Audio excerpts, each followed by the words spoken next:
मित्रांनो, तुमचे सर्वांचे सहर्ष स्वागत आहे माझ्या चॅनलवरती। तुम्ही सर्वजण झेनिथ वॉटरफॉलला तर गेलात असाल, पण 2024चा पावसाळा सुरू झाला, पण पाऊस पाहिजे तेवढा पडत नाही आहे। पण तुम्हाला अशी नेहमी अशी उत्सुक लागली असेल ना की वॉटरफॉल चालू झाला असेल की नाही झाला असेल। तुम्ही बघू शकता खोपोलीला झेनिथ वॉटरफॉल वाजले 10, 10:30। वातावरण एकदम क्लिअर आहे, पाऊस नाही आहे, पण माणसं तर भरपूर गेलेत पुढे। बघूया पुढे काय आहे ते। झेनिथ वॉटरफॉलला येण्यासाठी सर्वप्रथम खोपोली रेल्वे स्टेशन गाठावे। मी ठाण्यावरून 8:10ची गाडी पकडली खोपोली, ती 10 वाजता खोपोलीला आली।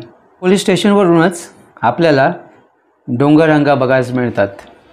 स्टेशनवरूनच काही घ्यायचे असल्यास घ्यावे, पाणी, काही खायचे सामान, बिस्किट्स वगैरे। हा कॉन्क्रीटचा पूल पार केला की आपण चालत 15 मिनिटात आपण झेनिथ वॉटरफॉलला पोहोचू शकतो।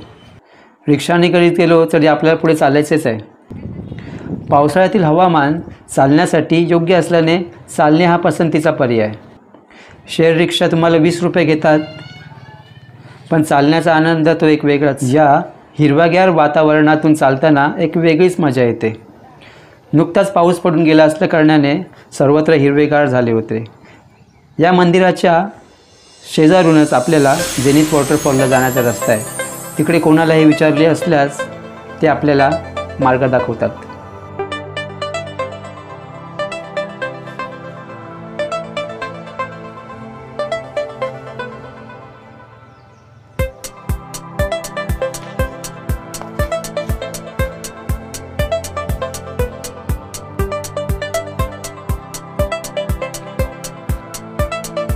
पावसाचा ओढा फुल भरत आहे, बाळून वाहतो।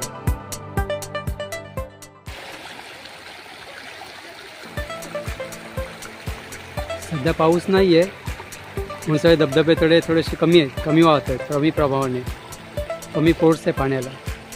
आपल्याला जाणार आहे आपण त्या वॉटरफॉलकडे, झेनिथ वॉटरफॉल। चला तर जाऊया। आत्ता कुठे पावसाला सुरुवात झाली आहे, अजून पावसाला जोर पकडला नाही। मान्सून पूर्णपणे सक्रिय झाल्यानंतर मुंबई पुण्यातील पर्यावरण प्रेमींची पावले धबधब्याकडे वळतात। मुंबईजवळ असलेल्या खोपोलीतील झेनिथ धबधबा प्रसिद्ध आहे। झेनिथ वॉटरफॉलला जाताना आपल्याला अशा 2 नद्या पार कराव्या लागतात। आता सध्या पाऊस कमी असल्या कारणाने या पाणी कमी आहे याला, नाहीतर भर तुफान पावसामध्ये नदी नाले ओढे पार करताना आपल्याला दमछाक होते, म्हणून सावधानीने चालावे लागते।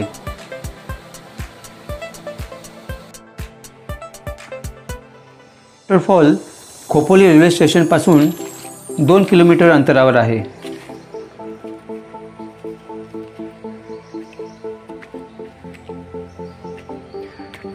पाच मिनिटाचाच रस्ता बोलले, 5 जातो आता झेनिथ वॉटरफॉल।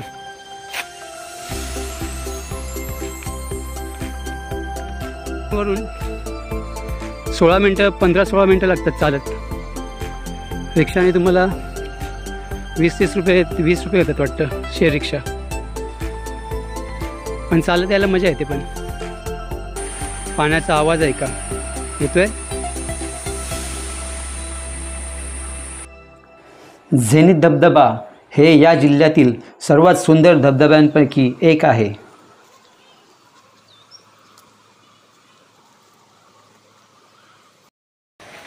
बऱ्याच वर्षापूर्वी आलेलो यापर वॉटरफॉलला, झेनिथ वॉटरफॉल, आणि आज येतोय, मुलांचा आवाज येतोय तुम्हाला, आणि पाण्याचा सुद्धा।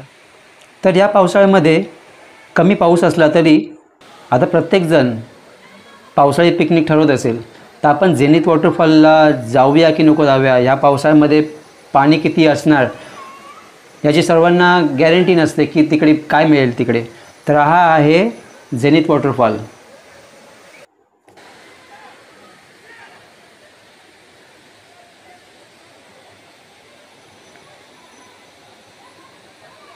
कमी पावसामध्ये सुद्धा हा एवढा प्रभावित आहे। पाण्याचा वरतून 25 फूट उंचीवरून तो फूट खाली पडतो।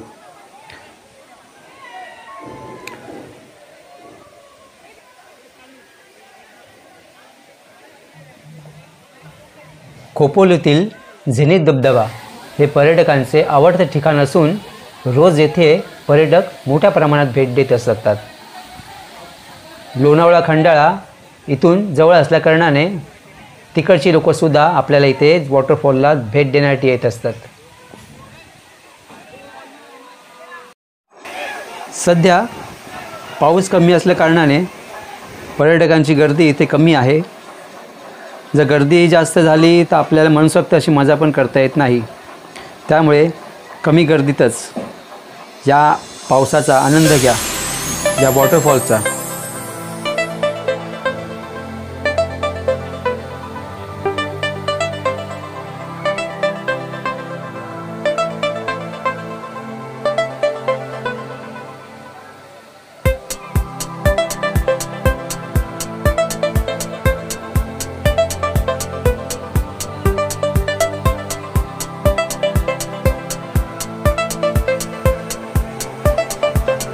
या इथे तुम्हाला तात्पुरते उभारलेले स्टॉल्स, भाजलेले कणीस म्हणा की चहाचा स्टॉल,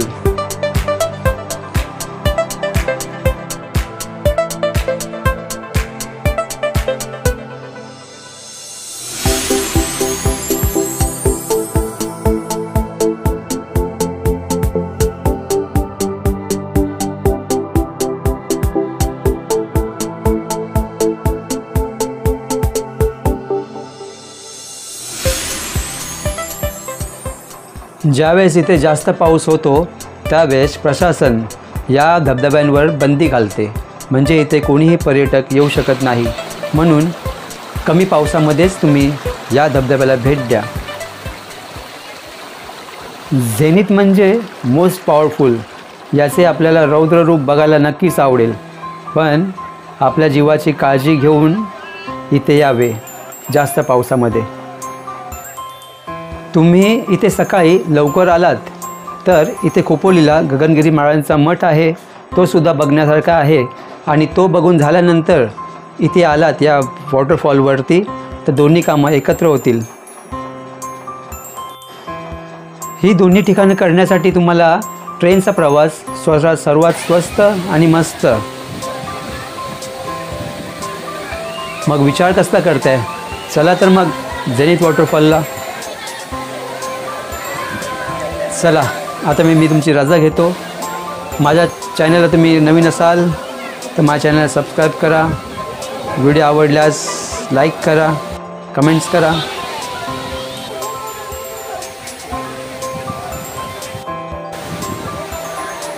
पुढे आपण भेटू माझ्या अशाच नवीन अशा व्हिडिओमध्ये की जेणेकरून मी तुम्हाला अशीच माहिती देत जाईन. तोपर्यंत स्वतःची काळजी घ्या.